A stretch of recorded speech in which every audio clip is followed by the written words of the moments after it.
সুপ্রিয় দর্শক মন্ডলী, আজকে আমরা দেখাবো রাস্তায় যে মানুষগুলো খয়রাত করে তারা আসলে কিভাবে খয়রাতি হলো। চলুন আমরা দেখিনি। খয়রাতি ভিডিওটা কেমন লাগছে সবাই কমেন্টে জানান। আমাদের সাথে অলরেডি একজন খয়রাতিকে আমরা পেয়ে গেছি। একটু ভাই একটু উঠবেন। উঠুন উঠুন।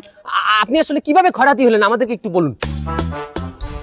আমি একটা প্রেম করছিলাম। ওহো, প্রেম করে আপনি সেই প্রেমে ছাকাকে আপনি খয়রাতি হয়ে গেছেন। সুপ্রিয় দর্শক, তাহলে এই মাইয়াই আমার দিয়ে একটা মোবাইল চাইলে। নিশ্চয়ই আইফোন চাইছে। সুপ্রিয় দর্শক মন্ডলী, এই আইফোন কি তাহলে?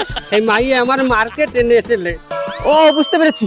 সেই মেয়ে মার্কেট করতে করতে আপনি ফকির হয়ে গেছেন। সুপ্রিয় দর্শক মন্ডলী, তাহলে এই মাইয়া আমার বিয়ে করার জন্য আর মা বাপের ডাইনি একটা প্রস্তাব দিয়েছে, মা বাপেকে একটা শর্ত দিয়ে দিয়েছে। কি শর্ত? নিশ্চয়ই নিশ্চয়ই আপনার সহায় সম্পত্তি সব সেই মায়ের নামে লিখে দিতে বলেছে। সুপ্রিয় দর্শক মন্ডলী, আরে না, তার বাবা, তাহলে আপনি খয়রাতি হলেন কিভাবে সেটা বলুন আপনি আমাকে। ও বাবা, খয়রাতি তো আমরা বংশ পরম্পরায়। আমার বাবা আনলে খয়রাতি, মামায় কাকা খালু সবাই খয়রাতি আনলে।